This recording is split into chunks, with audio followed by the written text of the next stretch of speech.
그냥 되어지는 대로 답할 수 있는데 완벽한 답은 없습니다. 그러나 일단 뭐 제 생각을 피력하는 거니까요. 제가 신학적인 거 이야기할 것도 아니고. 자, 여기 순서 없이 그냥 하겠습니다. VIP의 모임은 어느 정도의 기간으로 행하여지는 것이 좋을지 알고 싶습니다. VIP가 오면 그 첫 주간은 모든 순서를 제끼고 VIP가 온 그 사람 중심으로 나누고 그냥 이야기해주고 들어주고 축복해주고 그죠? 그런데 2주간 정도는 필요한 것 같아요. 한 주간 하고 그 다음 주간에는 특별 모임을 갖고 2주간 정도는 필요한데 3주간, 4주간 계속되면 이상해지죠.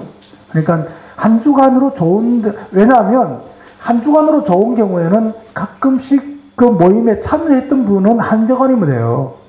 그러나 진짜로 처음 온 사람은 한 주간 하고 그 다음 주에 한 번 더 하는 정도는 괜찮아요.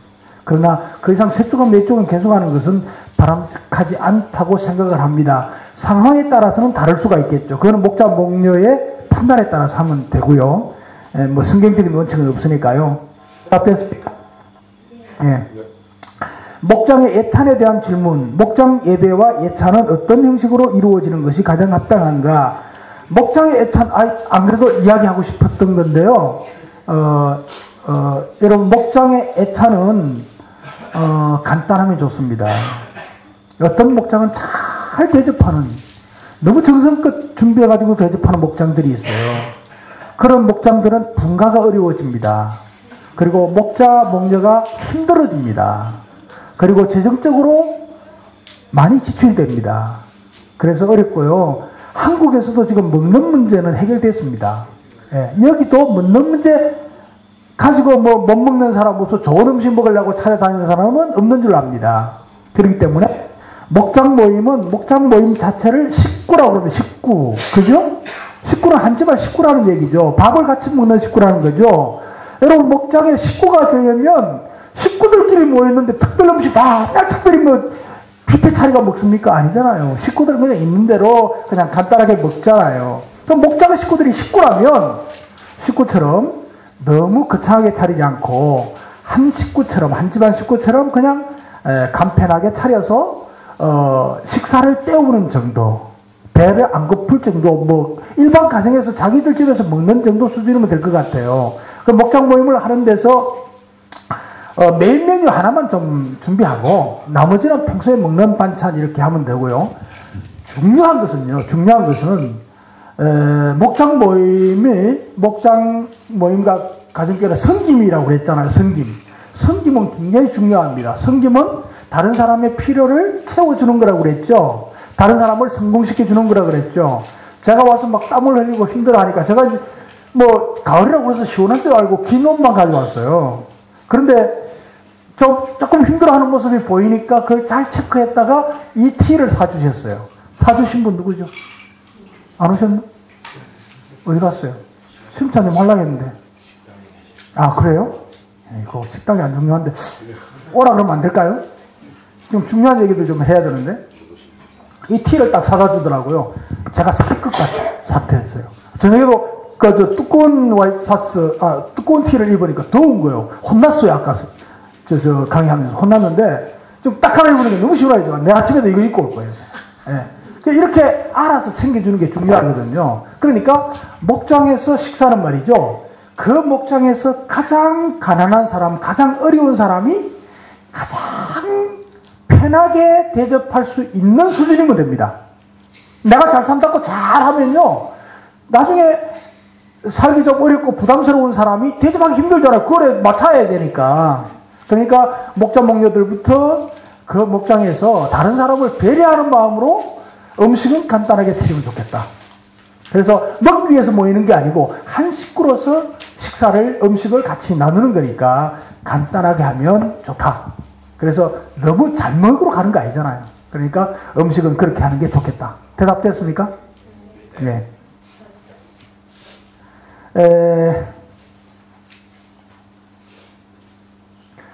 그리고 교회에서 다른 성도들과 교제는 불가능한가요?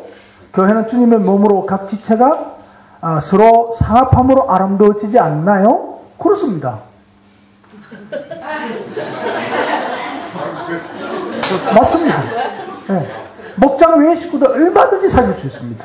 네. 그러나 월권은 하지 마세요. 다른 목장의 식구와 사귈 때는 다른 목장에 목자가 있잖아요.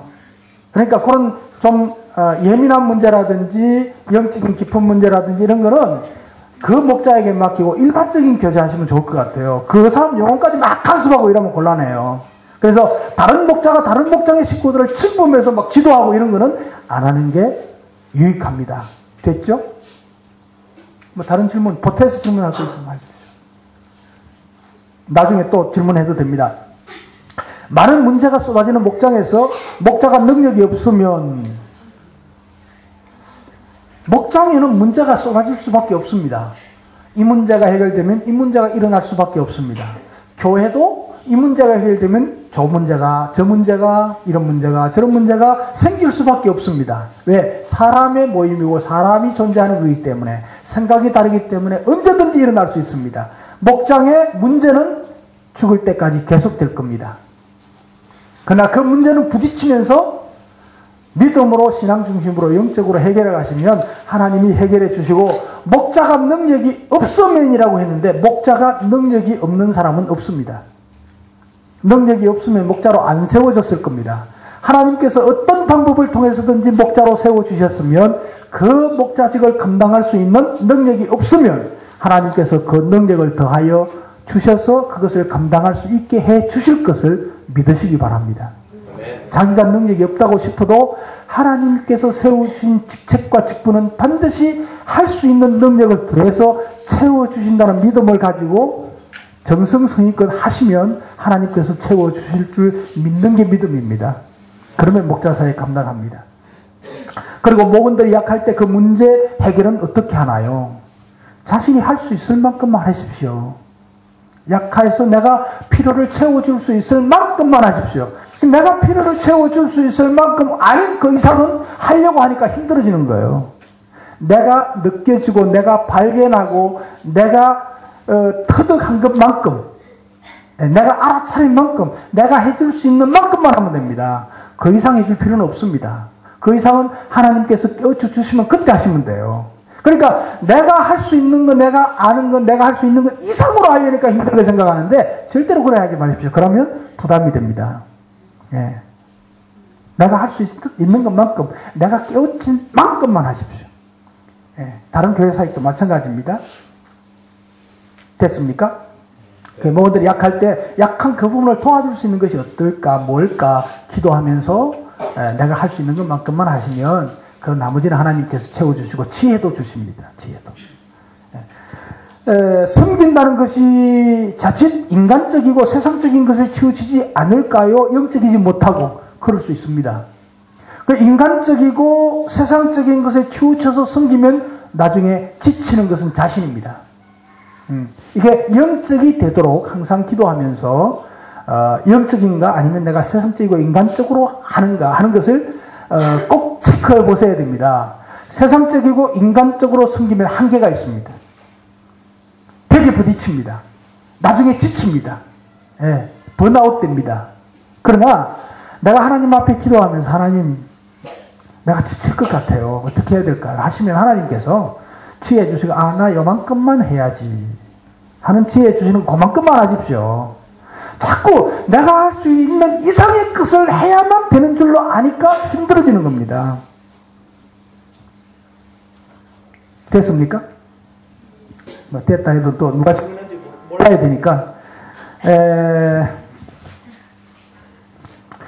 성공에 대해서 많이 말씀하셨는데 목사님께서 생각하시는 목회자의 성공은 무엇인가요? 목회자, 이 목자의 말이죠? 목자를 이야기하는 거지 목회자를 이야기하는 게 잘 모르겠어요. 좋습니다. 목회자나 목자나 성공적인 사역이라는 것은 자기가 할 수 있는 최선을 다하시면 됩니다. 자신이 할 수 있을 만큼 최선을 다했을 때 성공입니다. 분가가 1 1년 만에 돼도 성공이고, 분가가 5년 만에 돼도 성공이고, 분가가 10년 만에 돼도 성공이고, 15년을 돼도 분가를 안 해도 그 목장을 잘 이끌어 가신다면, 까먹지만 않는다면 성공이라고 할 수 있습니다. 예, 우리는 지금 12년 됐는데 아직도 분가 못한 목장 몇 개 있습니다. 전혀 이게 상처를 주거나 부담을 주지 않습니다. 안 까먹는 것만 해도 얼만데요. 여러분, 한국의 시골교회 목사님들 거의 까먹는 목사님들이 70%, 80%입니다. 성장하는 교회가 거의 없습니다. 성공하고, 이게 성장하는 농촌교회가, 노구촌교회가요, 그냥 아주 보기 드뭅니다. 그 목회자들이잖아요. 그런데 여러분, 평신도들이 목장을 맡아서 금방 분가하지 못하고, 금방 부하지 못하고, 그런다고 해서 잘못하는 거 아닙니다. 지키기만 하면 잘하시는 겁니다. 그래서는 본전만 지키면 최고 잘하는 거다. 예. 그렇게 합니다. 그렇게 위로를 받으십시오. 그거 위로가 아니고 사실입니다. 예. 목사님이 교회 부임해가지고, 교회를 안 까먹는 거, 그거 잘하는 겁니다. 제가요, 두 번째 간 교회, 부흥시키고 왔다고 그랬죠. 교회 짓고. 70명 모이게 했는데요. 68명까지 모였어요. 그래, 모이고, 거의 70명, 거의 대부분 모였는데, 나오고 나서 내가 잘 아는, 나하고 같이 공부한 사람이 부임해 갔어요. 10명 까먹었어요. 3년 만에. 그 다음에 내가 또 아는 목사님이 갔어요. 2년 만에 또 10명 까먹었어요. 그 다음에 또 내가 모르는 목사님이 가서 또 까먹었어요. 15명. 지금 현재 3명 모이는데 3명. 저요, 한심해요. 여러분, 적어도 어느 정도만 전도하면요, 까먹지는 않아야 돼요. 예. 그게 기본적인 목회자예요. 그런데, 목회자도 그런데 여러분 평신도인데 그렇다고 위로받고 안 하고 그냥 있지 마시고, 여러분이 할 수 있는 데까지 하면 성공하는 겁니다. 목회자도 마찬가지. 목회자도 열심히 최선을 다했는데 그 애가 더 이상 성장하지 않는다. 최선을 다한 거 그거 보시지요. 얼마나 성장했느냐 그거 보시는 하나님 아니에요. 아시겠죠? 예. 목장에서 말하기 어려운 문제를 목자와 나누고 공유하는 것이 담임 목사님과 상담을 통해 나누시는 것과 어떤 차이가 있을까요? 담임 목사님하고 구체적으로 오랫동안 상담하면서 문제 해결하기가 쉽지 않습니다. 거의 불가능합니다. 그러나 목장에서 목자와 목녀와 그리고 목장 안에서 이야기하고 상담하고 또 이제 들어주고 기도하고 이렇게 오랜 시간에 걸려서 하게 되면요 거의 다가 치유가 된다는 얘기죠. 예. 차이가 오히려 저는 경험으로 우리 교회 경험으로 볼 때 목장에서 해결하는 게 훨씬 더 확실하고 분명하다고 확신합니다. 예. 과연 한 공동체라고 해서 막하기 부끄럽고 민망한 사항까지 공유하는 것이 항상 바람직할까요? 항상 바람직하지는 않습니다. 맞습니다. 항상 바람직하지는 않습니다. 그러나 그 목장이 진정한 공동체가 되어지면 민망한 사안도 그냥 이야기할 수 있는 정도가 되면 공동체가 되었다는 증거 표시입니다. 오히려 민망한 이야기를 서슴없이 나누고 그 소문이 바깥으로 안 나가고 자기들끼리 기도하면서 어우러져서 이해하고 이렇게 격려하고 바로잡아주고 세워주고 하는 것이 목장의 역할이 아닐까 이렇게 생각을 합니다. 그러나 아직까지 공동체가 되지 않고 공동체가 되어가는 과정이고 아직까지 민망한 얘기까지 다 나누기가 힘든 상황인데 그것을 나눠야 된다. 이건 아닙니다. 상황이 되었을 때 분위기가 되었을 때 하는 이야기입니다. 목장에서 모든 문제가 해결된다고 하였고 사랑과 축복의 마음으로 위로와 그들의 말을 들어주는 것 여기에 대해서 이야기하네요. 잘못된 길, 상식 밖의 가치관을 가졌을 경우 어떻게 인도해야 되나요? 중요한 거죠. 잘못된 걸 요구하고 상식 밖의 가치관을 가지고 요구할 때 따끔하게 혼내주세요. 삐지더라도 괜찮습니다. 예. 그것 때문에 교회를 중단하고 안 나오더라도 너무 애쓰지 말고 그냥 하십시오. 나중에 돌아올 날이 있습니다. 그거 하나님께서 하시는 일이지요. 예, 그거 금내가지고 우리가 아무것도 꾸짖도 못하고 바로 잡아주지도 못하고, 예? 그러면 어떻게 해요?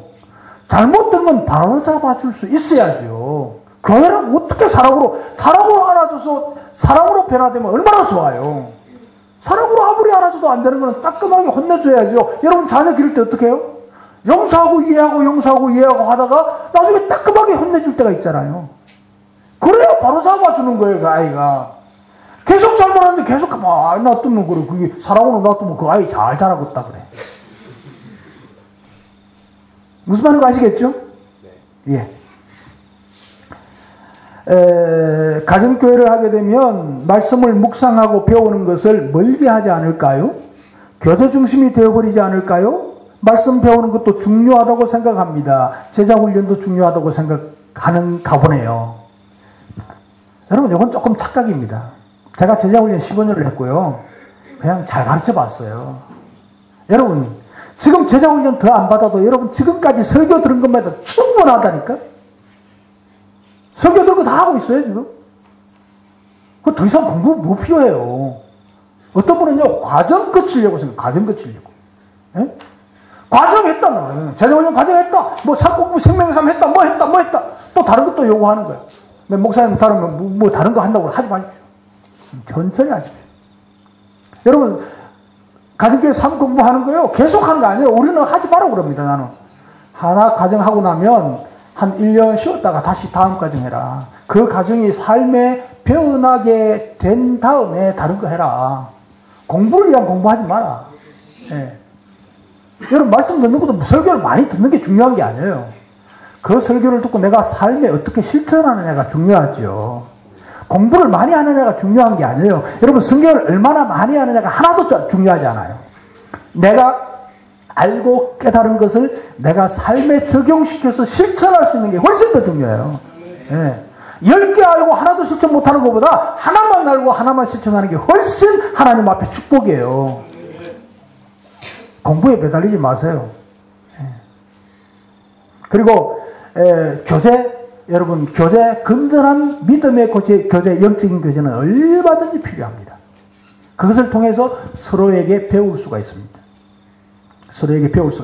보고 배우는 것이 예수님의 제자훈련 시스템이에요. 예수님은 가르치지 않았어요. 그냥 보게 했어요. 그리고 그걸 하게 했어요. 예. 본대로 해라. 발 씻겼으니까 누가 본대로 가서 씻겨라. 그랬잖아요. 실물 교육 시키셨어요. 오늘날 교회가 실물 교육이 아니고 무슨 교육? 예? 지식 교육이에요. 지식 교육은 소용이 없어요. 헌일. 그러니까 목자 목녀가 목원들을 섬기는 걸, 필요를 채워주고 성공시켜주고 섬기는 걸 보고, 아하, 저기 섬기는 거구나 보고 자기도 그렇게 하는 게 이게 가정교회예요. 성도의 교제의 진정한. 이게 진짜 제자훈련이에요. 진짜 제자훈련은 보게 하고 습득하게 해서 자신도 스스로 그냥 저절로 되게 하는 거예요. 이게 예수님의 진짜 제자예요. 많이 알아가지고 막 이러고 아무 유익 없어요. 하나님 앞에 책망받을 일밖에 없어요. 예. 아는 거 자랑하지 마세요. 알면 아는 것만큼 해야 될 책임이 있어요. 말이 아는데 모르면 안 돼. 그럼 뭐요, 그게? 왜 내가 열을 내지? 질문 받고 열. 죄송합니다. 이건 글씨가 너무 작아 안 보여. 성도가 하늘에서 받는 복이 땅의 복과 비례한다고 말씀하셨는데, 그렇다면 땅의 복이 없는 성도들은 제대로 된 신앙인이 아닙니까? 땅의 복이 없다? 여러분 자꾸 물질로만 생각하는 것 같아. 땅의 복이 물질로만 복입니까? 물질의 복이 아니고 재앙이 될 수 있다는 사실 아십니까?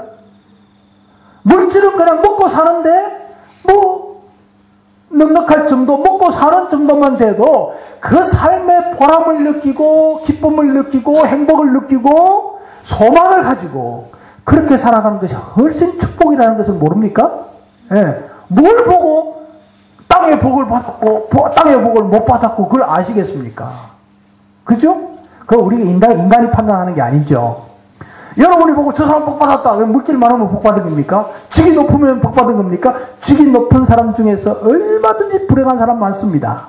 그 직위 때문에 높은 직책 때문에 불행한 사람 많습니다. 차라리 사원으로 있으면 훨씬 더 행복할 텐데 높은 직책을 가졌기 때문에 훨씬 불행한 사람이 많습니다. 우리 현대중공업이 그렇습니다. 자동차가 그렇습니다. 부장이 되고 이사가 되면요 이제 굉장히 경영진이에요. 얼마나 좋아요. 승진하고 더 승진해서 경영진이 되었는데 그런데 그게요 하루아침에 잘릴 수 있는 직책이에요. 잭소리도 못하고 잘릴 수 있는 직책이에요. 그래서 한간에는 빨리 승진하는 것은 화근이라고 그래서 천천히 승진하는 게 좋다. 이런 말이 있습니다. 사실 그렇습니다. 그러니까 세상의 직위, 직책, 세상의 물질 이것 가지고 세상 복을 따지면 안 됩니다. 예. 여기에 세상 복은 세상에서 충분히 자신이 행복을 누리는 만족도 그게 행복이에요. 그게 세상 복이에요. 내가 세상에 살면서 물질은 많이 없지만 내가 충분하게 보람과 행복을 누린다. 그러면 만족한 거예요. 세상 복 받은 거예요. 예.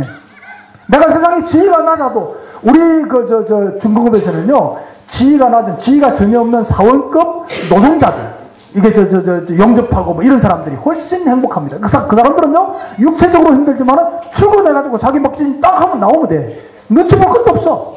예. 굉장히 배짱 편하대요. 돈도 많이 받아요. 근데 관리직 이것들이 아니고 관리직은요 이게 온갖 간섭 잡아야 되고 눈치 봐야 되고 굉장히 힘들어요. 어려워요. 예. 잔소리가 너무 많아요. 좋습니다. 그리고 이게 잘 안 보여. 그래서 땅의 복을 받기 위해 예수님 믿으려는 신앙이 생기지 않을까요? 땅의 복을 누리기 위해서 예수 믿는 사람이 생기죠. 또 당연히 커야 되죠. 그러나 그들이 신앙이 성장하게 되면 이게 아니구나 깨닫게 돼서 영적인 것을 추구하게 만드는 것이 여러분들이 해야 될 일이죠. 야, 조용히 해. 옳지. 예. 아이고, 너무 했나. 자, 가정교회에서 목자들이 받을 이 땅에서의 축복에 대한 간증들을 잘 들었습니다. 감사합니다. 그런데 한편 그러한 간증들을 들으면서 신앙생활의 초점이 내 인생에 맞추어지면 안 된다는 불안감도 들기도 했는데요. 하나님이 주시는 것이 무엇이든지 믿음과 감사함으로 받아들여야 하는 것이 아닐까요? 추가 설명을 부탁드립니다.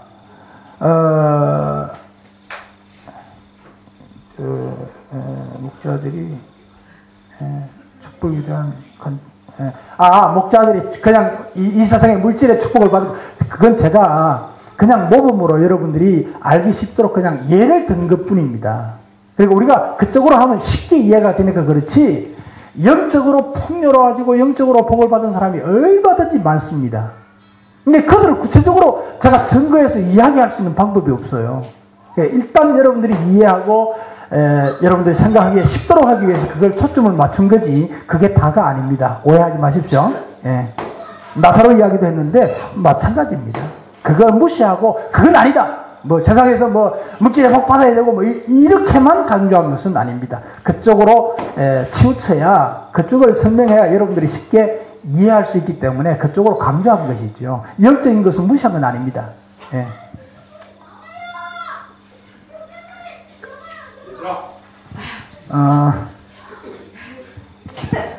자, 교회를 혼란시킨다고 쫓아내면 교회에 대한 상처를 갖고 방황하지 않을까요?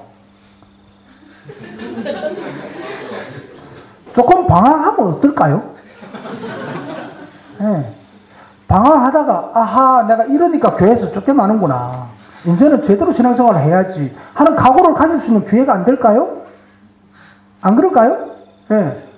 무조건 다 수용하고 달렸는데 전혀 변화가 없고 전혀 말썽은 부리는데 언제까지 끌어안고 있을 겁니까? 그리고 교회는 완벽한 사람들만 있는 것이 아닌데, 그렇죠.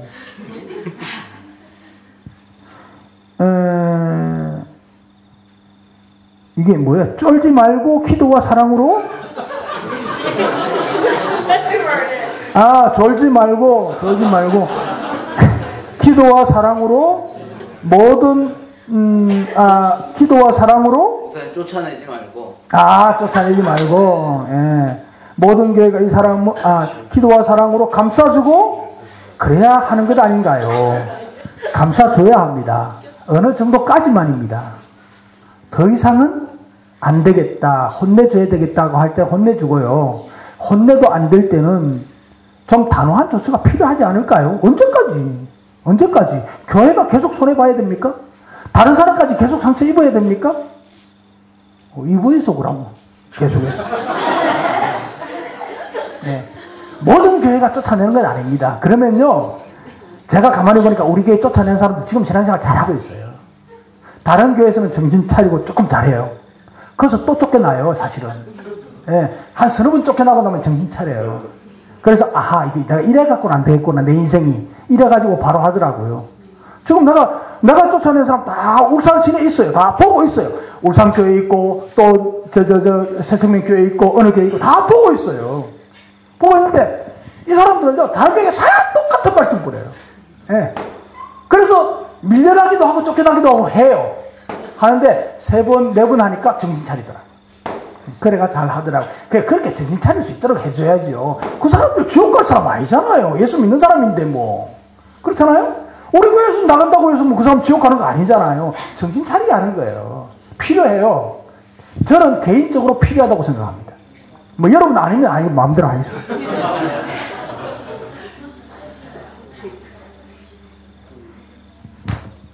또 다른 질문 이제 다 했어요. 나온 거는. 예. 네. 가정교회를 하면 교제에 많이 초점이 맞춰져서 성경 공부가 혹시 이렇게 중요도가 떨어지지 않을까 하는 질문이 있었잖아요. 예. 그거 다른 신앙에서 또 질문이 네네. 있거든요. 근데 저희가 아는 것은 충분하고 이미 아는 것을 실천하는 게 중요하다고 말씀을 하셨는데 그게 단순히 지식적으로 아는 것이 아니라 성경 공부라는 것이 성경을 일반적으로 되게 단순하게 받아들이는 경우가 많잖아요. 근데 그걸 더 이렇게 넓고 깊게 이해하는 방법들, 그리고 또 이렇게 참을성 있게 오래 보고 또 이렇게 설교나 이런 말씀을 주어지는 것만 받는 것이 아니라 스스로 익히는 것이 지금 좀 혼란스러운 상황에서 중요하다고 여겨지는데 특히 뭐 이단들도 많고 말씀을 되게 남용하는 사람들이 많은 시기니까요. 그것이 그러면 가정교회에서 저희가 이제 목적 먼저 해보면 흐름상 교제에 많은 초점이 있기 때문에 설교에 대해서 나누고 기도 제목을 나누는 것으로 시간이 많이 지나거든요. 그래서 그 부분은 이제 개인의 숙제도 남겨지는 시스템이라고 볼 수 있는지가 궁금하거든요. 예. 그래서 가족교회는 성경 공부나 뭐 제자 훈련이 이게 전혀 없는 게 아니고 이걸 삶 공부라고 그러죠. 삶 공부라고 해서 생명의 삶이 있고 새로운 삶이 있고 하나님을 경험하는 삶이 있고 여러 가지 과제가 있는데요. 이걸 지금 여기는 다 안 한 줄로 알고 있어요. 그런데 이게 제가요 생명의 삶을 해보니까요 제자 훈련 1년 한 것보다 나아요. 우리 성도들의 성숙도가 그렇습니다. 근데 생명의 삶을 안 하신 분이 있으면 하시고 하신 분이 있으면 한 번 더 하면 더 좋아요. 굉장히 중요한 기본이에요. 그러니까 우리의 신앙생활이 조금 삐뚤어져 있거나 굽어져 있는 부분을 바로잡아주는 역할을 생명의 삶에서 해요. 그리고 처음 신앙생활을 하는 사람은 신앙생활의 기본을 바로잡아주기 때문에 바로 신앙생활이 성숙해져 갈 수 있어요. 굉장히 중요한 겁니다. 근데 한 번 들어가, 우리 교회는 3번, 4번 참여한 사람들이 참 많습니다. 그리고 새신자 데려와서 같이 참여해가지고 공부시키면서 자기도 듣고 3번, 4번 한 사람도 많습니다. 그런 사람이 삶을 참 바로 해요. 그리고 그 다음에 새로운 삶이나 확신의 삶이나 뭐 이런 삶들이 삶에 적용하는 과제예요. 그래서 지금 우리 가정교회 안에서 13주 과정의 교재가 여러 개 있습니다. 그런데 이걸 한꺼번에 다 하도록 안 합니다. 목사님한테 제가 이야기하면 천천히. 한 2, 3년마다 하나씩만 해라. 우리가요, 신앙생활은 평생 할 거 아니에요. 한번 공부 뭐 2년 만에 다 했고, 그럼 뭐 다음에 뭐 할 겁니까? 그래서 우리가 안 것을 생활에 실천하는데 역점을 두고 그렇게 삶에 우리가 신앙적인 면이 배어나와서 거기에 나의 삶의 보람과 기쁨이 될 뿐만 아니고 다른 성도들에게, 다른 믿지 않는 사람들에게, VIP들에게 나의 모든 삶이 모범되게 나타나는 것, 그게 더 중요하다. 제자훈련이나 성경 공부하는 것보다는 그게 더 중요하다. 그리고 말씀은 매번 주어지잖아요. 여러분, 설교보다 더 좋은 제자훈련이 어디 있습니까? 설교보다 더 좋은 성경 공부가 어디 있습니까? 예? 그거 지금 일주일에 몇 번 듣잖아요. 그러나 그에 보충할 게 필요하다면 우리 가정교회에서 하는 삶 공부로 충분하다. 이렇게 생각합니다. 그 외에 너무 공부하거나 지식적인 면을 생각하고 이렇게 공부하고 과정을 맞추고 이것에 좀 부담을 들고 오히려 그 영적인 교제, 신령한 교제를 나누는 이런 친교의 가정교회 목장 공부가 친교의 교제만 하는 게 아닙니다. 그것도 하지만 그러나 영적인 교제, 신령한 교제를 나누자는 신령한 영적인 식구로서의 교제를 나누어서 서로의 신앙이 성숙하는 데 도와주고 그렇게 하는 게 도와주는 게 가정교회 목장 모임의 중요한 요점이다. 나 그 이상 설명 못 하겠습니다. 됐습니까? 또 새로 질문 있으면 하시고 또 다른 질문 좋습니다.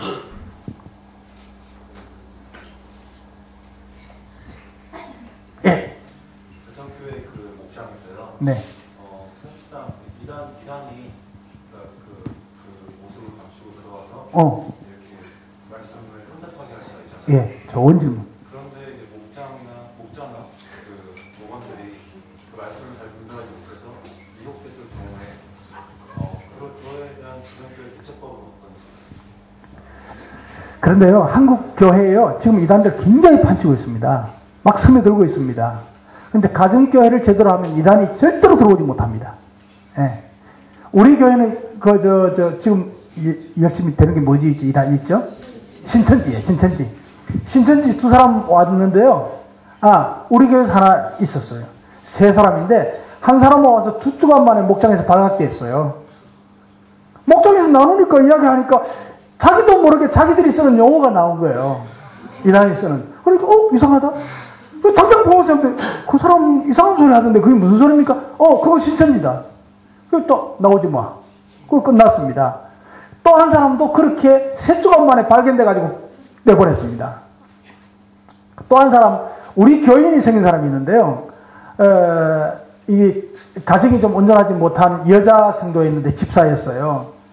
목자는 아니었고 목언니였는데 이분이 이제 교회에서 이게 잘 어울리지 못하고 해서 이상한 성경 공부 이제 간 거예요. 가서 다른 사람을 데리고 간 거예요. 그 사람 간 거는 몰랐는데 다른 사람을 데리고 가니까 금방 목장에서 알잖아요. 이 사람이 데려가서 성경 공부했대요. 그러니까 보니까 거기 간 거야. 그래서 내가 불러가지고 너 다시는 거기 가지 말고 다른 사람 데리고 가서도 안 된다 그랬어요. 하지 마라. 예, 그랬어요. 근데 한 4개월쯤 지났나? 또 다른 사람을 데려가서 성경 공부 시킨 거예요. 그래서 내가 당장 불렀죠. 부르니까 안 오는 거야, 이제 겁나가지고. 안 와서 이제 확인해보니까 간 거 맞아요. 그래서 우리 교인한테는 다시는 가지 마, 그 이단이다. 알겠습니다, 안 가겠습니다. 그러고 이제 끝났고 그 다녀간 사람에게는 제가 그랬어요. 전화로 딱 오라니까 안 오는 거예요. 그래서 전화해가지고 너 지금부터 우리 교회 나오지 마. 그리고 우리 교인들하고도 관계 가지지 마. 만약에 우리 교회에 나오거나 우리 교인들하고 관계 가지면 너는 출교시킬 거야. 출교는 제일 무서운 벌이야. 출교시킨다? 예, 알겠습니다 했어요. 그리고는 다시는 안 나타났어요. 그래서 출교는 안 시키고 그냥 놔버려뒀어요. 그 교회에 강구했어요. 이 사람 내가 못 나오겠다. 그리고 이 사람하고 관계하거나 교제하지 말아라. 그리고 총식으로 강구했어요, 제가.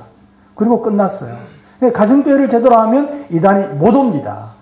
이단에게 가더라도 금방 발각이 됩니다, 이게. 목장 안에서. 너무 친밀한 관계가 되기 때문에 발각이 되기 때문에 이단에 대한 문제가 가정교회가 제대로 되어지면 문제가 없어집니다.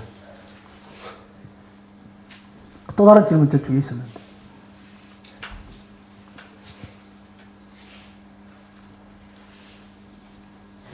없습니까?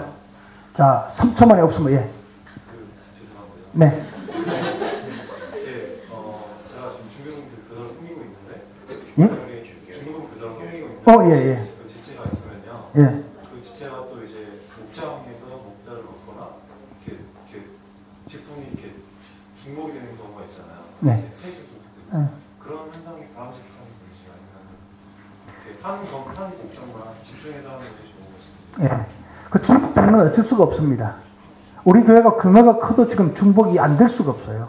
중복 안 되는 걸 원칙으로 합니다만 안 돼요. 지금 우리 중고등부 교사들은 거의 젊은 목자 목녀들로 중고등부 교사가 구성이 되어 있습니다. 예. 그러니까 중복이 안 될 수가 없더라고요. 할 수만 있으면 중복이 안 되는 게 좋은데 중복이 되어도 충분히 감당할 수 있습니다. 우리 교회는 잘 감당하고 있습니다. 네.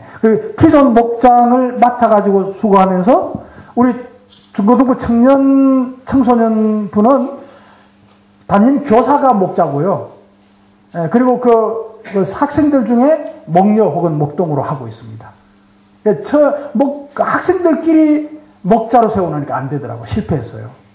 다시 바꾸어서 교사가 목자를 하고. 그러니까 교사들이 기존 목장 맡고 학생 목장을 또 맡아가지고 하는데 무리 없이 잘하고 있습니다.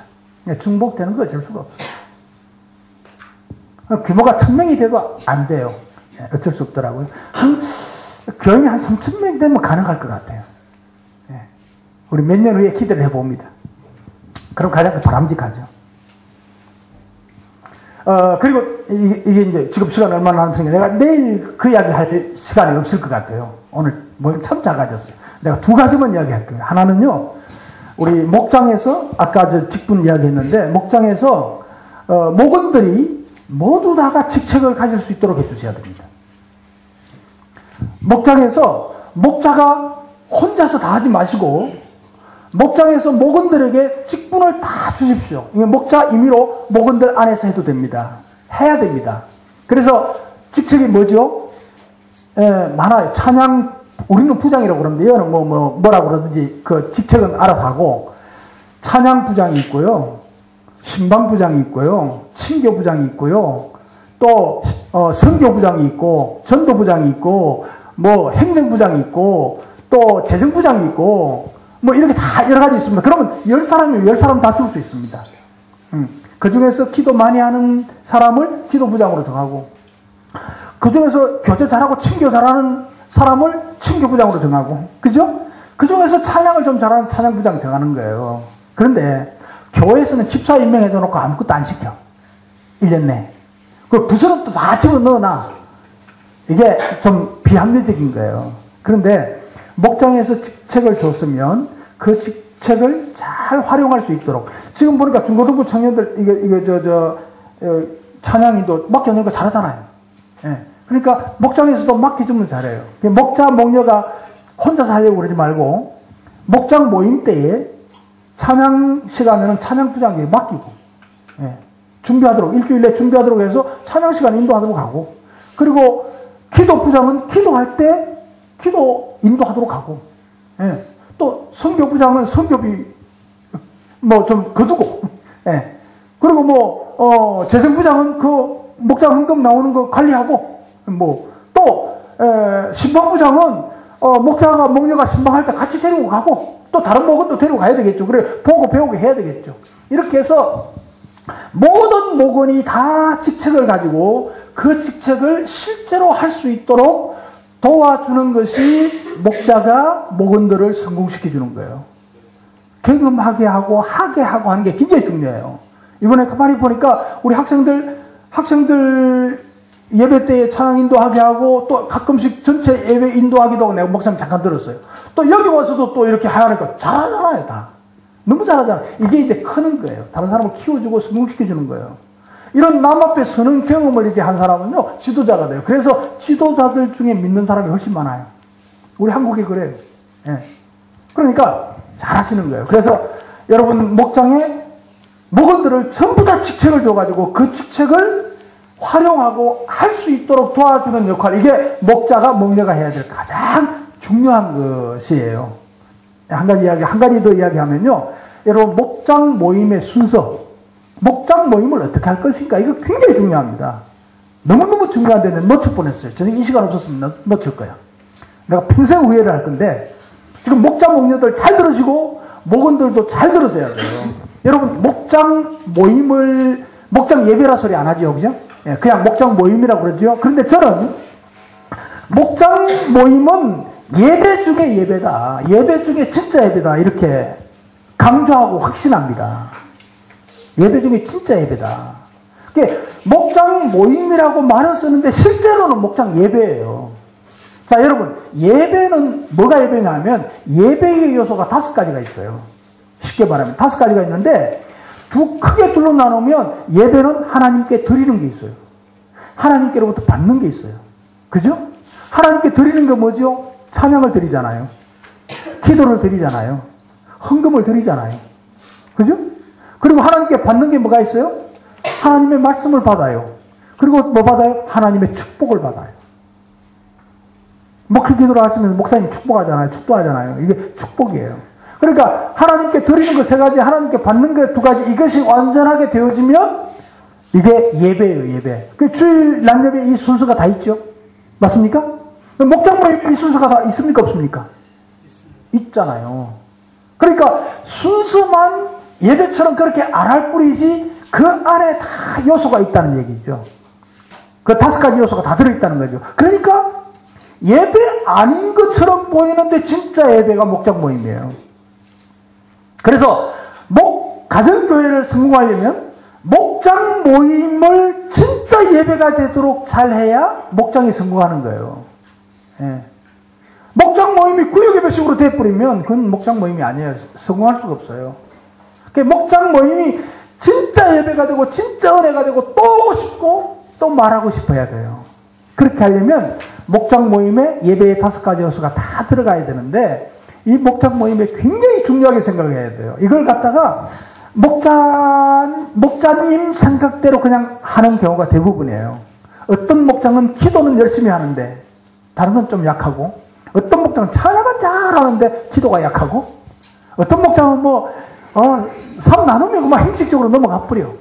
그러면 모임이 제대로 안 되는 거예요. 이게 5가지가 균형이 맞추어져 다 이루어져 가야 되는 거예요. 그래서 요걸 간단히 설명할게요. 보십시오. 처음에 식사 있죠. 식사 간단히 하라고 그랬죠. 그냥 간단히 하면서 자연스럽게 이야기 나누는 거예요. 그리고 식사 다 하고 나면 시간을 잘 측정해야 돼요. 우리 목자가.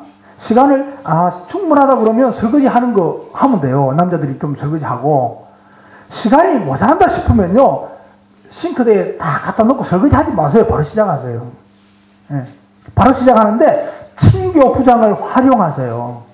친교부장을 활용해서 친교부장이 딱 식사하고 설거지하고 아니면 설거지 안 하고 이렇게 모이면 친교부장이 친교하는 거예요. 그 아이스 브레이크라고 하기도 하고 이제 게임이라고 하기도 하고. 그런데요, 그 친교부장은 한 주간 내 그 시간에 뭐 할 건가 생각해야 돼. 기도해야 돼요. 그런데 그 친교의 시간은요 3분 내지 5분이에요. 많으면 5분, 넘어서면 안 돼요. 3분이 제일 좋아요. 그러니까 아주 재미있는 유머 하나 딱 맞춰가지고 한번 탁 웃기면 돼요. 예. 예. 일주일에 그거 찾는 거예요, 여러분. 그리고 아니면 간단한 게임. 예. 3분 만에 끝날 수 있는 게임 하나 딱 연습해가지고 그 시간에 딱 하는 거예요. 그러면 집중이 딱 되잖아요. 그러면 그때 집중이 딱 되고 마음의 준비가 되면 기도할 수 있는데 기도 느슨하게 하지 마십시오. 대표기도 하지 마시고. 나는 그걸 안 좋게 생각해요. 기도는 나중에 몰아서 하시면 돼요. 못 알아듣는 모양이네.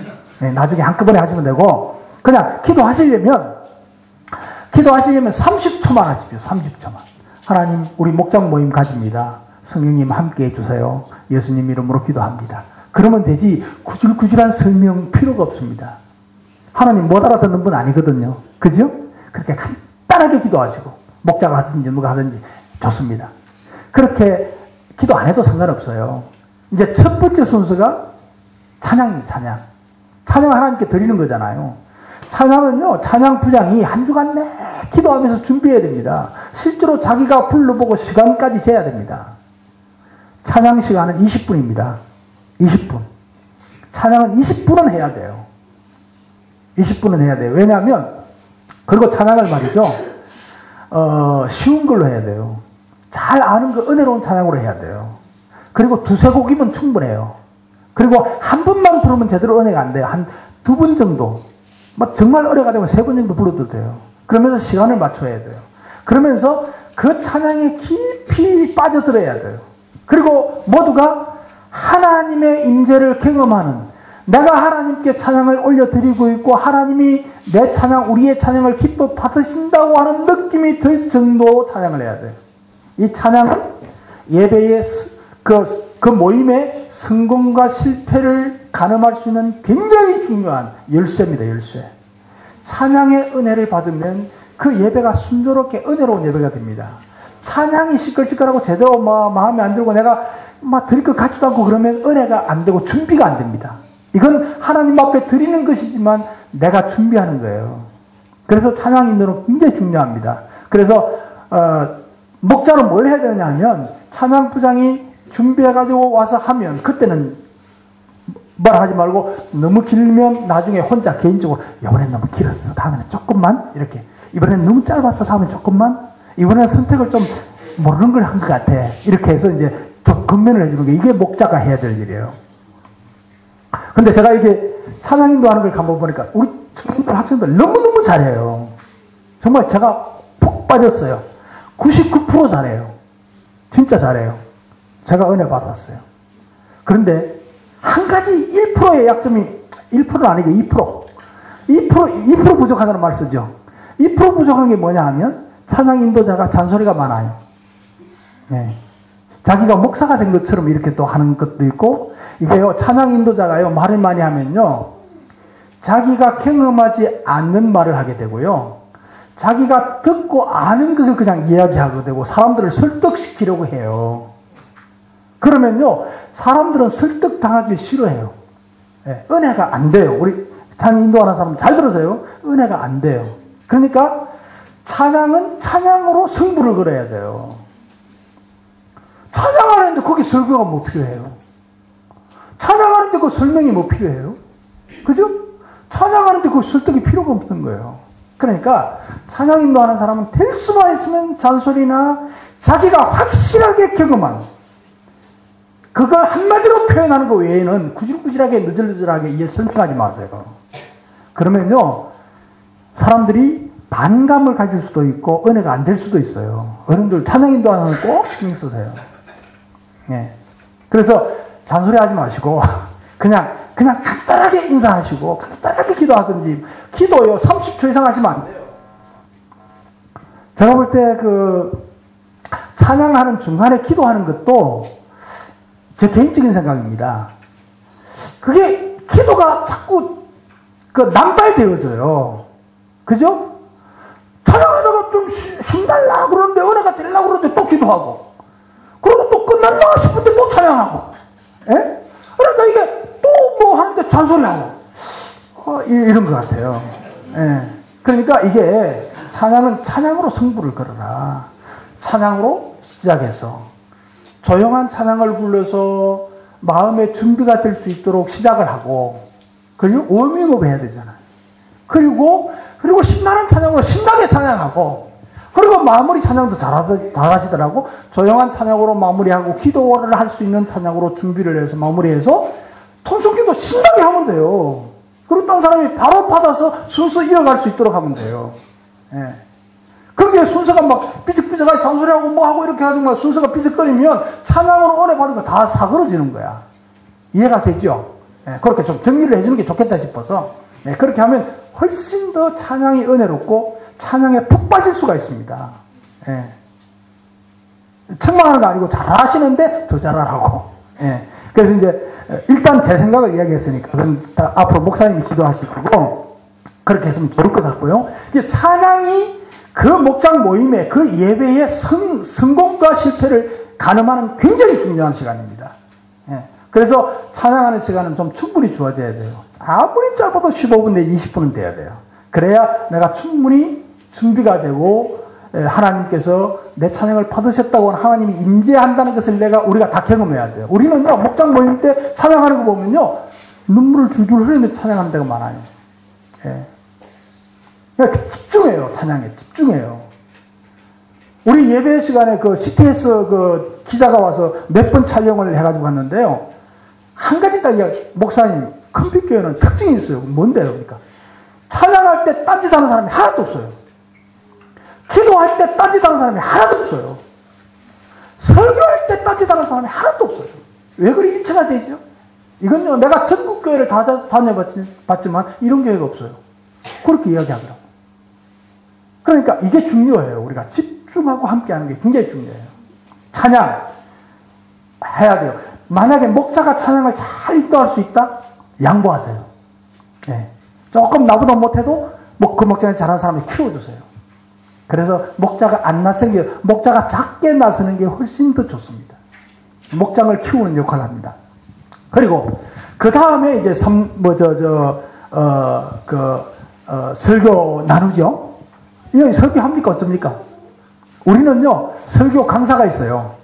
설교 강사는 가장 최근에 예수 믿은 사람, 어린 사람이 설교 강사예요. 설교 강사는 3분 동안 설교하는, 지난주에 설교한 것을 3분 동안 요약해서 설교하는 거예요. 그런데 새신자가 못할 것 같죠? 너무너무 잘해요. 제가요, 목장 한 몇 군데 가서 확인했는데요, 저보다 잘해요. 제가 설교했는데, 나 그래 요약하고 못합니다. 나보다 잘하더라고요. 다 그렇더라고요. 야, 희한하다. 희한하다. 근데 새신자들에게는 굉장히 좋습니다. 설교 한 번 듣고, 지가 3분 요약하고 설교할 수 있습니까? 홈페이지 들어가서 보고, 또 보고, 연구하고, 요약하고, 공부 다 되는 거예요. 새신자 교육이 따로 필요 없어요.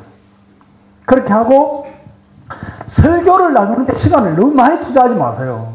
아무리 목장 식구가 많아도 한 5분, 10분 안에 끝내야 됩니다. 이것 가지고 늘어지면 안 돼요. 이거는 그냥 설교를 듣고 어떻게 살았는가 하는 걸 나누는 거예요. 한 주간 동안. 어떤 것을 핵심적으로 깨달았는가 하는 것을 이야기하는 거예요. 그러면 서로가 서로에게서 배우고 말씀을 듣고 끝나는 것이 아니고 한 주간 내에 그 말씀을 어떻게 살 것인가를 숙제를 가지고 살아가게 되니까 말씀을 생활에 실천할 수 있는 삶을 산다는 거예요. 그래서 그 과정은 반드시 있어야 된다. 그래서 한 10분 안에 그 말씀 나눔 마치고 3나눔 같아요. 근데 3나눔을 가질 때요, 그냥 삶을 나눕시다. 뭐, 이야기, 지난주에 어떻게 살았어요? 이래 하면요, 사람들이요, 온갖 얘기 다 나와요. 그래서 목자가, 그때는 이제 3나눔 할 때는 목자가 딱 나서야죠. 아니, 그 설교 강사가 강사하고 나서 이제 설교를 나눌 때는 목자가 인도해야죠. 목자가 그때 이제 지난주 설교 듣고 뭐 어떻게 살았어요? 뭐 이게 이제 이야기 못하는 사람 그냥 넘어가세요. 다 하려고 생각하지 마세요. 적어도 10분 안에 5분 정도면 돼요. 간단하게 끝내야 돼요. 끝내고 그 다음에 3나눔 할 때는 목자가 반드시 이렇게 질문해야 돼요. 이번 주간에 좋았던 점하고 힘들었던 점을 이야기해 주세요. 예. 그러면서 반드시 좋았던 일을 먼저 이야기할 수 있도록 해주셔야 돼요. 그래서 사람들에게 아무리 힘들었어도 그 중에서도 좋았던 일이 있을 수 있어요.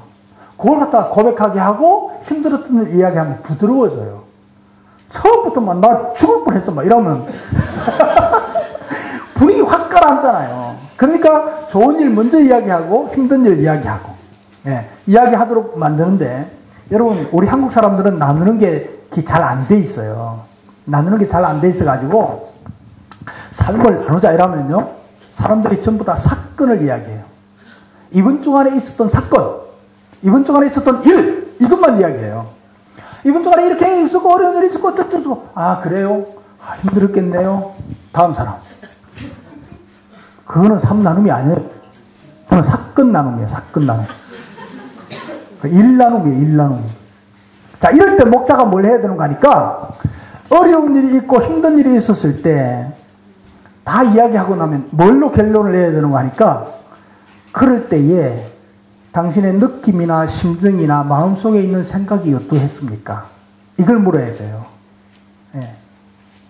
그래서 마음속에 담았던 속에 있는 심정을 꺼내게 만드는 것이 목자가 해야 될 일이에요. 사건만 나누게 되면요, 굉장히 목장 모임이 나누면요, 몸이 건조해져요. 몸이 건조해져요. 그럼 맨날 가도 그 이야기 해야 되는데? 막 별로 할 얘기도 없는데? 이런다고. 1년 나가도 그 직장 생활하는 맨날 같은 이야기인데. 또 해야 되나? 또 해야 되나? 이런 거예요. 그러니까 그러면 삶 나눔이 굉장히 몸이 건조해지고 목장 나눔이 어려워져요. 예, 삭막해져요. 그러니까 그때 그 한 주간 동안에 느꼈던 감정을 끄집어내야 돼, 감정을. 예, 이게 상담이에요, 상담, 사실은. 감정을 끄집어내게 되면요, 자기의 감정, 다시 말하면, 이번 주간 내가 사기를 당했어. 너무 힘들었어. 그러면, 그래, 아이고, 손해봤겠네, 힘들었어. 그러고 끝나면 끝이에요. 그러면, 사기를 당했을 때, 그때 심정이 어땠어?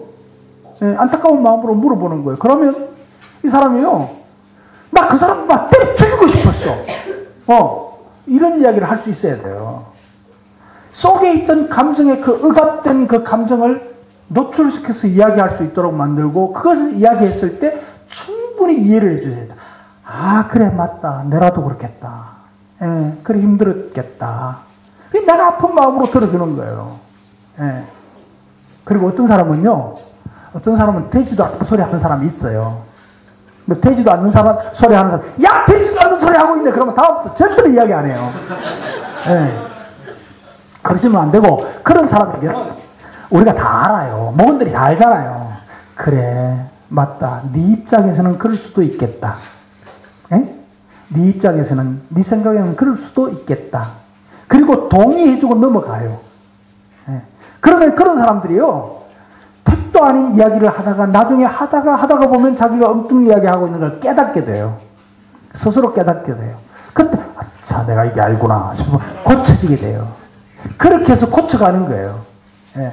막 책망하는 것은요, 나중에 가다가 안 되게 하는 거예요.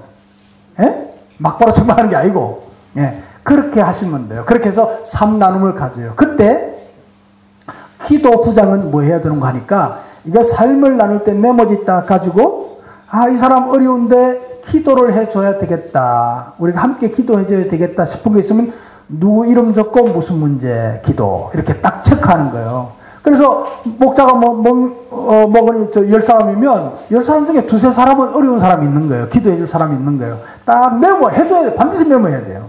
메모했다가 삶 나눔이 딱 끝나자마자 기도해야 되잖아요. 사람들이 기도하는데 대표 기도하고 말 아프고, 예? 통수기도 해프고 말 아프고 그런단 말이죠. 그러시면 안 돼요. 앞에 기도를 하지 말라고 한 것은 뒤에 못 얻어서 진짜 기도하라는 거예요. 그 기도 시간이 얼마가 되냐면, 기도 시간도 찬양 시간과 맞먹게 해야 돼요. 찬양 20분 하라고 그랬죠? 기도는 얼마요? 20분 해야 돼요. 근데 그 기도는 할 수 있는 목자가 인도하지 마세요. 기도 부장이 하도록 하세요. 예. 그리고 기도 부장이 똑똑하게 지금 현장에서 어려운 사람들, 오늘 이 시간 우리가 이분을 위해서 기도하십시다. 이 일을 위해서. 그리고 그 문제를 위해서 그 자리에서 기도하는 거예요. 안타까운 마음으로, 한 마음으로. 그리고 통성으로 기도할 때 여러분 옆집에 여기 떠들면 큰일 나잖아요. 신고 들어간 다음에. 근데 그런 신고 들어갈 분위기 같으면 작은 소리로 통성으로 하세요. 예. 또 마음껏 떠들어도 괜찮은 돼서 모이면 마음껏 떠들고 기도하세요. 그건 그 농도만 결정하면 돼요. 서로가 묵시적으로. 그렇게 해서 한 제목을 기도하고, 목장 다른 식구들을 위해서도 기도하고, 그리고 교회를 위해서도, 목사님을 위해서도 함께 기도하고. 20분 지나가요. 여러분, 이 목장에서 기도는 굉장히 중요합니다. 찬양 못지 아니하기. 찬양과 버금가게 중요합니다. 여기서 목장에서 이게 진짜 목장 모임이다 하는 것이 기도 시간에 결정이 됩니다. 내 문제를 놓고 갔는데 내 문제를 위해서 기도해 준다는 사실 얼마나 위로가 됩니까? 그리고 우리가 통성으로 막 기도하고 한 마음으로 기도하고 이게 모아져야 금방 돼요. 이게 숫자라면 금방 돼요. 정말 진심으로 기도하면요, 2-3사람이 합치면서 기도하는 거 하나님이 들어주세요. 기도 응답이 빨리 나타나요. 근데 막 기도하면 응답이 되는 거예요. 이게 목원들끼리 이게요, 공유가 돼야 되고 경험을 해야 돼요. 우리가 함께 모여서 삶을 나누고 기도하니까 하나님이 응답해 주시더라? 아, 맞다. 빨리 응답해 주시고, 확실하게 응답해 주시더라. 이걸 갖다가 목원들이 하나씩 하나씩 말로 설명이 아니고 체험적으로 알아가야 돼요. 아, 목장에서 우리끼리 모여서 합심해서 기도하니까 반드시 들어주시더라. 이것만 되어지면요, 목장에 오지 마라 해도 다 와요. 너무너무 중요합니다. 이거 빠뜨리는 경우 너무너무 많아요. 그래서 이걸 의도적으로 함께 기도하셔야 돼요. 그리고 그 기도가 응답되는 것을 기대하고 지켜보셔야 돼요. 예. 그리고 그 응답이 나타나면요, 목원들이요, 오지 마라 해도 와서 같이 기도하고 예배 드리고 합니다. 예. 너무너무 중요한 거예요. 그런데 여러분들, 새신자가 와서 신앙의 성숙하여 가는데 이 시간이 중요한 거예요. 엄청나게 중요한 겁니다. 처음 새신자가 목장 모임에 오면요, 기도한다고 막 버럭버럭 막 야단 났어요. 그러면 저것들이 미쳤나 이러고 봅니다. 다 그렇습니다. 그렇죠? 저것들이 미쳤나 도대체 말도 안 소리를 하고 저것들이 도난 거 아이가 뭐 예수님도 그냥 미쳤다 하지만 진짜 그런가 막 이렇게 온갖 생각을 합니다. 그런데요, 그 사랑에 빠져서 한 주간 나오고 두 주간 세 주간 이렇게 쭉 나오다 보면 기도했는데 그게 응답이 되네? 이걸 느끼게 돼요. 예. 아, 하나님이 살아계시는가 보다. 아, 하나님 앞에 기도하니까 하나님이 응답해 주시더라? 이것만 딱 되어지면요, 이건 자동적으로 신앙이 성숙하는 거예요. 이게 성장. 이걸 갖다가요, 현장에서 삶으로, 응답으로, 예, 능력으로, 체험으로 보여줘야 제대로 신앙이 성장하지, 인간적으로, 세상적으로 막 이렇게 보살핀다고만 되는 게 아니에요, 지금. 그 목장 모임이 그래서 중요한 거예요. 예. 그래서 여러분, 기도 시간 그냥 지나갔다면, 그냥 통성으로 하면 안 돼. 형식적으로 한, 형식적인 건 안 통해요. 형식적인 건 안 통해요. 그러니까, 하나님 앞에 진지하게 문제를 놓고, 끈질기게 함께 기도해 보세요. 금방 응답 옵니다. 목장에서 기도하는 게 제가 볼 때는 가장 응답이 빨라요. 예. 내가 아는 거 구해도 들어주시더라고. 예. 그러니까 이게 얼마나 중요한지 몰라요. 그래서 기도 시간 꼭 기억하십시오. 지금 제일 중요하게 강조하는 것이 찬양 시간, 3나눔, 기도 시간. 그 기도 이제 하고 나면 진지하게 해야 돼요. 진짜 눈물 흘리면서 해야 돼요. 근식적으로, 가식적으로 하지 마십시오. 예. 정말로 사랑하는 마음으로, 정말로 아픈 마음으로, 정말로 축복하는 마음으로 함께 기도하시면요, 응답이 놀랍게 옵니다. 그 응답을 경험하는 목장들이 되면 성공할 수 있어요. 안 될 수가 없어요. 그리고 그 다음에 찬양은요, 찬양 부장이 정하든지 아니면 목자가 정해서 이제, 그중에 너무 긴 찬양하면 안 돼요. 간단한 찬양 좀 하셔야 돼요. 아까 찬양 많이 했으니까. 안 되면 긴 거 1절만 하세요. 그래 하고, 보통 주기도문으로 마치고 그러는데, 여기는 어떻게 하는 건 모르겠지만, 심적에는 신앙 고백이 없지. 어쨌든 그렇게 하는데, 그 시간에 말이죠. 그 시간에 뭐 하냐면, 찬양 간단하게 하고, 마무리, 이제 광고도 하고 하겠죠. 하고 나서, 이제, 마무리 기도를 할 때 누가 하냐면, 마무리 기도는 목자가 하세요. 이때 목자가 하는 겁니다. 목자가 목원들을 위해서 총체적으로 축복하세요. 하나님, 우리 목장을 축복해 주시고, 우리 목원들, 아까 기도했지만 다시 한번, 너무 길게 하지 마시고, 누구, 이 문제 해결되고요. 하나님, 우리 누구 축복받으면 감사합니다. 더 축복해 주세요. 그리고 한 2, 3분 안에 목장 식구들을 위해서 마음껏 축복하세요. 너무 지루하지 않게. 그리고 예수님 이름으로 기도합니다. 아멘 하고 끝내세요. 그러면 거기에 지금 다 들어갔잖아요. 그죠? 5가지 요소 다 들어갔죠? 그렇게 해서 깔끔하게 끝내시면 돼요. 그리고 삶을 나눌 때는 목자가 인도하시는데 목자가 뭘 중점을 둬야 되냐 하면 우리가 마치는 시간이 몇 시점 맞춰야 되지 하는 걸 염두에 둬야 돼요. 마칠 때 몇 시에 마쳐야지 하는 염두에 두고 한 사람 한 사람이 갈 때 그 시간을 조정해 줘야 돼요. 너무 길어지면 조금 간단히 하고 다음 주에 또 합시다. 이렇게 넘어가야 돼요. 그렇게 해서 그 전체적인 시간을 맞추는데 3나눔의 주안점을 목자가 이제 직권을 가지고 이제 이렇게 좀 하셔야 돼요. 하시는데 또 이제 이야기 안 하면 또 넘어가. 그런데 어떻게 하다가 보면 두 번째 사람이 너무 큰 문제, 중요한 문제를 툭 터뜨리고 가지고 나왔어. 그럼 어떻게 해야 될까요? 그 사람에게 집중하셔야 돼요. 다음 사람 전체 다 못하더라도 이 사람 이야기를 들어주고 이 사람에 대해서 1시간 내 보내세요. 그 시간. 네. 그리고 그 사람을 위해서 특별히 기도하세요. 그리고 다음번 모임 때 또 하면 되니까. 그러니까 특별한 문제가 있을 때는 특별하게 목자가 선택해서 그렇게 할 수 있다는 얘기죠. 그렇게 해서 목장이 부드럽게 운영이 되어지면 그 목장 모임이 굉장히 윤택해지게 됩니다. 그러면 그 목장 모임이 점점 더 모임이 돼요. 그런데 목장에 가봤는데 별소리만 하고 인간적인 이야기만 하고 뭐 찬양도 제대로 안 하고 기도도 하는 둥 마는 둥 하고 다음에 올 생각이 있겠어요, 그래? 예? 그러니까 안 되는 거예요. 그래서 여러분 목자들의 책임이 굉장히 중요하고 큽니다. 그리고 목원들도 이 사실을 알고 이제 우리가 함께 노력해야 돼요. 그래서 목장 분위기를 그렇게 만들어가면 목장이 굉장히 은혜롭고요. 예, 축복이 있고요. 그렇습니다. 제가 할 얘기를, 아이고, 죄송합니다. 또 길어졌네. 자, 마쳤습니다. 다른 질문 없으면 마치도록 하겠습니다. 감사합니다.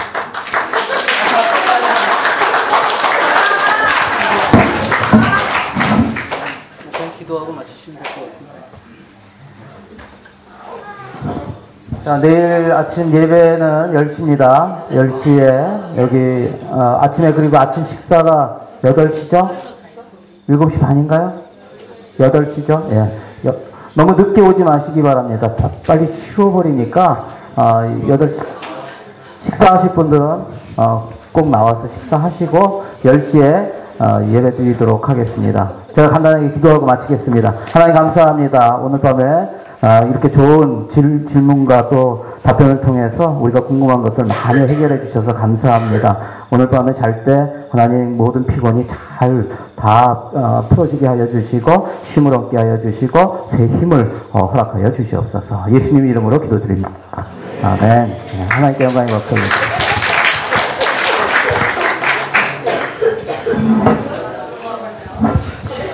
우리 찬양팀원 분들